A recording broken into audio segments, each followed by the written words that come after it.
Hello everyone, हम इस video में आरआरबी एनटीपीसी एग्ज़ाम 2024 के लिए प्रीवियस ईयर पेपर को सॉल्व करने वाले हैं। ये पेपर 1 सॉल्व करने वाले हैं, तो इस पेपर को कंप्लीट देखिएगा। अगर आरआरबी एनटीपीसी का आपने भी फॉर्म भरा है तो इस पेपर को ज़रूर देख कर जाना। आपको 40 में 40 जीके जीएस में कैसे स्कोर कर सकते हैं ये आपको मैं वीडियो के एंड में बताऊँगा। तो चलिए शुरुआत करते हैं पहले क्वेश्चन से। दलदल एवं धान के खेतों में इनमें से कौन सी गैस उत्सर्जित होती है? वेरी इंपॉर्टेंट क्वेश्चन है। तो मीथेन गैस उत्सर्जित होती है। राइट आंसर है बी ऑप्शन। दूसरा क्वेश्चन देखिए, अर्जुन पुरस्कार किस क्षेत्र में विशिष्ट योगदान के लिए प्रदान किया जाता है? तो अर्जुन पुरस्कार खेल के क्षेत्र में दिया जाता है। करेक्ट आंसर है इस क्वेश्चन का सी ऑप्शन। नेक्स्ट क्वेश्चन देखेंगे, निम्नलिखित में से कौन सा देश संयुक्त राष्ट्र सुरक्षा परिषद यूनाइटेड नेशन सिक्योरिटी काउंसिल का स्थायी सदस्य है? कौन सा देश है? फ्रांस। इस क्वेश्चन का राइट आंसर है डी ऑप्शन।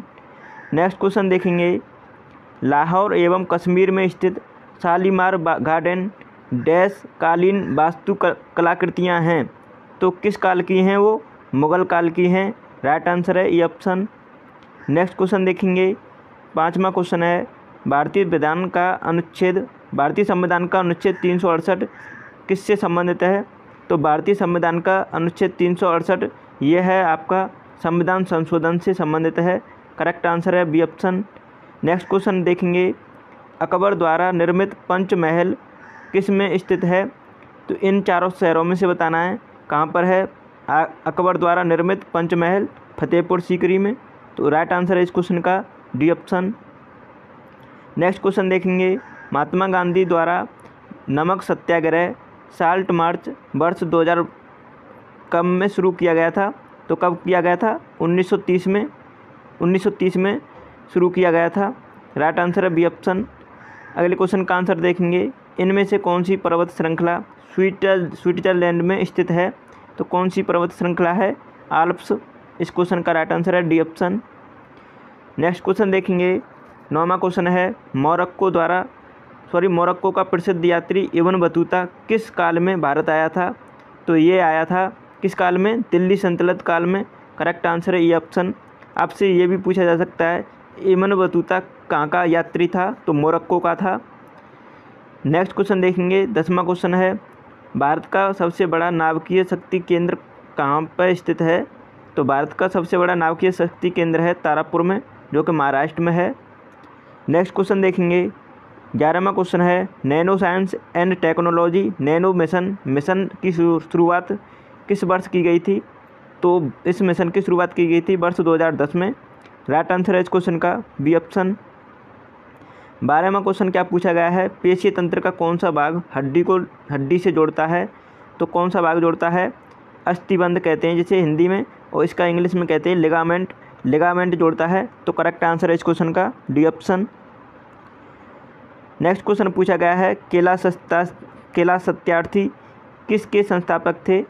तो कैलाश सत्यार्थी थे बचपन बचाओ आंदोलन के। तो ये ऑप्शन इस क्वेश्चन का राइट आंसर है। नेक्स्ट क्वेश्चन क्या पूछा गया आपकी परीक्षा में, निम्नलिखित में से क्या संयुक्त राष्ट्र यूएन का एक अंग नहीं है? तो इनमें से कौन सा यूएन का अंग नहीं है संयुक्त राष्ट्र का? तो वो है राज्य परिषद, ये नहीं है, जबकि महासभा, अंतर्राष्ट्रीय न्यायालय, सुरक्षा परिषद ये तीनों हैं। अगला क्वेश्चन देखेंगे, ध्वनि की तीव्रता को मापने के लिए निम्नलिखित में से किस मात्रक का उपयोग किया जाता है? तो ध्वनि की तीव्रता को मेजर करने के लिए डेसिबल का उपयोग करते हैं। दाब को मेजर करने के लिए पास्कल में मेजर किया जाता है। ऊर्जा को जूल में मेजर किया जाता है। 16वें क्वेश्चन को देखेंगे, हवा की गति को मापने के लिए निम्नलिखित में से किस उपकरण का उपयोग किया जाता है? तो हवा की गति को मापने के लिए एनीमोमीटर का उपयोग करते हैं। राइट आंसर है इस क्वेश्चन का सी ऑप्शन। नेक्स्ट क्वेश्चन क्या पूछा गया है, निम्नलिखित में से क्या सार्वजनिक क्षेत्र की एक इकाई नहीं है? तो कौन सी इनमें से सार्वजनिक क्षेत्र की इकाई नहीं है? तो वो है आईसीआईसी बैंक। ठीक है, तो ध्यान रखेंगे ये ऑप्शन इस क्वेश्चन का राइट आंसर है। जबकि बीसीसीएल, बेल और एनटीपीसी ये सार्वजनिक क्षेत्र के उपक्रम हैं, इकाई हैं। अगला क्वेश्चन देखेंगे, 18वां क्वेश्चन है, 31 अक्टूबर 2020 तक प्राप्त जानकारी से अनुसार अंतर्राष्ट्रीय मुद्रा कोष इंटरनेशनल मॉनेटरी फंड में सदस्य देश शामिल हैं। तो 2020 तक की स्थिति के अनुसार 190 देश शामिल थे। करेक्ट आंसर है डी ऑप्शन। ये सभी क्वेश्चन आपकी परीक्षा के पूछे गए क्वेश्चन हैं। 19वां क्वेश्चन है, माँ के गर्भ में बच्चा डैश के माध्यम से अपना पोषण प्राप्त करता है। तो किसके माध्यम से पोषण प्राप्त करता है? तो वो करता है प्लेसेंटा के माध्यम से। तो इसका राइट आंसर है डी ऑप्शन, जिसे बीजांडस कहते हैं। 20वें क्वेश्चन का आंसर देखेंगे, नीला तोता का रासायनिक नाम क्या है? तो नीला तोता का रासायनिक नाम है कॉपर सल्फेट। तो इस क्वेश्चन का करेक्ट आंसर क्या है? E option. 21वां क्वेश्चन है, 24वें जैन तीर्थकर का नाम क्या था? तो इनका नाम था महावीर। राइट आंसर है इस क्वेश्चन का डी ऑप्शन। अगले क्वेश्चन को देखेंगे। 22वां क्वेश्चन है, कोलेरू झील कहाँ स्थित है? तो कोलेरू झील है आपकी आंध्र प्रदेश में। इस क्वेश्चन का करेक्ट आंसर है बी ऑप्शन। नल सरोवर झील कहाँ पर है? गुजरात में है। और बुलर झील कहाँ पर है? जम्मू कश्मीर में है। नेक्स्ट क्वेश्चन का आंसर करेंगे। 23वां क्वेश्चन है, राष्ट्रीय मानवाधिकार आयोग का अध्यक्ष चेयरमैन कौन होता है? तो कौन होता है? तो इस क्वेश्चन का राइट आंसर है भारत के सेवानिवृत्त मुख्य न्यायाधीश। करेक्ट आंसर है सी ऑप्शन। नेक्स्ट क्वेश्चन देखेंगे, चंद्रगुप्त प्रथम के बाद गुप्त साम्राज्य की बागडोर किसने संभाली थी? तो इसका राइट आंसर है समुद्रगुप्त ने संभाली थी। करेक्ट आंसर लगाएंगे बी ऑप्शन।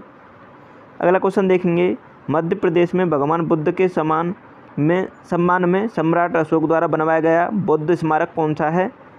तो वह है सांची स्तूप। करेक्ट आंसर लगाएंगे डी ऑप्शन। नेक्स्ट क्वेश्चन पूछा गया आपकी परीक्षा में, काठियावाड़ प्रायद्वीप का भौगोलिक और सांस्कृतिक विस्तार है तो कौन सा है? अहमदाबाद। इस क्वेश्चन का राइट आंसर है ए ऑप्शन। 27वां क्वेश्चन पूछा गया आपकी परीक्षा में, खिलाफत आंदोलन की शुरुआत कहाँ पर की गई थी? तो खिलाफत आंदोलन की शुरुआत कहाँ पर की गई थी? तुर्की में। इस क्वेश्चन का राइट आंसर लगाएंगे डी ऑप्शन। अगला क्वेश्चन पूछा गया आपकी परीक्षा में, माओत्सु पर्व भारत के किस भाग में मनाया जाता है? तो माओत्सु पर्व मनाया जाता है भारत के नागालैंड राज्य में। तो राइट आंसर लगाएंगे डी ऑप्शन। अगला क्वेश्चन पूछा गया आपकी परीक्षा में, निम्नलिखित में से क्या ग्रामीण विकास का समर्थन नहीं करता है? तो इनमें से क्या नहीं करता है? तो वो है शहरी ऋण नहीं करता है। तो करेक्ट आंसर है बी ऑप्शन। 30वां क्वेश्चन आपकी परीक्षा में पूछा गया है, भारत के राष्ट्रपति के महाभियोग की प्रक्रिया भारतीय संविधान के में उल्लिखित है तो किस आर्टिकल में उल्लिखित है? ये आर्टिकल 61 में। तो राइट आंसर लगाएंगे बी ऑप्शन। अगर आपने चैनल को सब्सक्राइब नहीं किया तो कर लीजिएगा, वीडियो को लाइक कर दीजिएगा सभी। उस देश का नाम बताइए जिसके पास परमाणु हथियार नहीं है। तो इन चारों देशों में से बताना है कौन से देश के पास परमाणु हथियार नहीं है। वो है जापान। राइट आंसर है इस क्वेश्चन का डी ऑप्शन। 32वां क्वेश्चन पूछा गया आपकी परीक्षा में, निम्न में से क्या कंप्यूटर के सामान्य प्रदर्शन जनरल परफॉर्मेंस को प्रभावित नहीं करता है? तो इनमें से कौन सा ऑप्शन है जो नहीं प्रभावित करता है? ग्राफिक्स कार्ड का आकार प्रभावित नहीं करता है। तो ध्यान रखेंगे। अगले क्वेश्चन को देखेंगे। 33वां क्वेश्चन पूछा गया है, क्लोरोफिल में निम्न में से कौन सा तत्व उपस्थित होता है? तो क्लोरोफिल में मैग्नीशियम उपस्थित रहता है।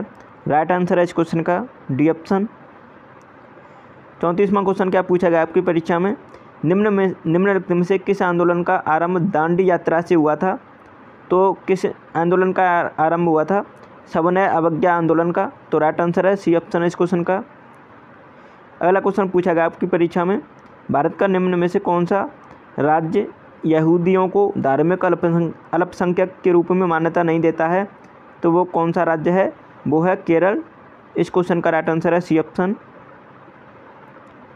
नेक्स्ट क्वेश्चन है, भारत की सबसे लंबी मुख्य भू तट रेखा इनमें से किस राज्य की है? तो सबसे लंबी तट रेखा है गुजरात राज्य की। करेक्ट आंसर है ए ऑप्शन इस क्वेश्चन का। अगला क्वेश्चन पूछा गया है आपकी परीक्षा में, 37वां क्वेश्चन है, उस देश का नाम बताइए जो दक्षिण एशियाई मुक्त व्यापार क्षेत्र साप्ता का सदस्य नहीं है। तो कौन सा देश है? सिंगापुर। तो इस क्वेश्चन का करेक्ट आंसर है डी ऑप्शन। सभी इंपॉर्टेंट क्वेश्चन हैं। 38वां क्वेश्चन है, निम्नलिखित में से कौन सा भारतीय स्थल यूनेस्को के विश्व धरोहर स्थलों की सूची में शामिल नहीं है? तो इनमें से कौन सा नहीं है? तो माउंडू मध्य प्रदेश में स्थित स्मारकों का समूह ये शामिल नहीं है। तो राइट आंसर है डी ऑप्शन इस क्वेश्चन का। 39वां क्वेश्चन है, इस क्वेश्चन का सभी आंसर करें। निम्न में से किसे भारत का पहला स्थानीय भाषा समाचार पत्र वर्नाकुलर न्यूज़पेपर का माना जाता है? तो किसे? समाचार दर्पण को। तो राइट आंसर है इस क्वेश्चन का ये ऑप्शन। 40वां क्वेश्चन है, ये भी परीक्षा में पूछा गया आपके पे। भारतीय संविधान के किस अनुच्छेद के अनुसार प्राकृतिक पर्यावरण की सुरक्षा प्रत्येक नागरिक का मौलिक कर्तव्य है? तो ये किस आर्टिकल में है? आर्टिकल 51A में है। तो राइट आंसर लगाएंगे इस क्वेश्चन का डी ऑप्शन। अब मैं आपको बता दूं, आप आरआरबी एनटीपीसी का फॉर्म भर चुके हैं। तो जितने भी कैंडिडेट आरआरबी एनटीपीसी का फॉर्म भर चुके हैं और जिन्हें लगता है कि हमें जीके जीएस में 40 में 40 स्कोर करना है, तो अभी से तैयारी में लग जाएं और कंटिन्यू अपने सिलेबस को ख़त्म करने की कोशिश करें। जो जीके जीएस का सिलेबस है एनटीपीसी में, पहले अगर आप उसे ख़त्म नहीं करेंगे तब उससे पहले आप कोई स्कोर नहीं गेन कर सकते। उसके बाद आपको प्रैक्टिस पे प्रैक्टिस करनी है। जितना जल्दी एग्ज़ाम आएगा उसके आसपास तक आपको सिलेबस ख़त्म कर लेना है, उसके बाद प्रैक्टिस पे प्रैक्टिस करते जाना है। तो जीके जीएस में आपको कोई नहीं रोक सकता। मैंने जीके जीएस में 38 स्कोर किया था 40 में से जीके जीएस में। वो कैसे किया था? इसी आधार पर किया था, इसी बेस पर किया था। तो आप भी इसी तरह कर सकते हैं और कंटिन्यू हमारे साथ जुड़े रहिएगा। हम डेली इसी तरह प्रैक्टिस सेट कराते रहेंगे डेली। तो आप चैनल को सब्सक्राइब कर लें, वीडियो को लाइक कर दें। Thanks for watching my video.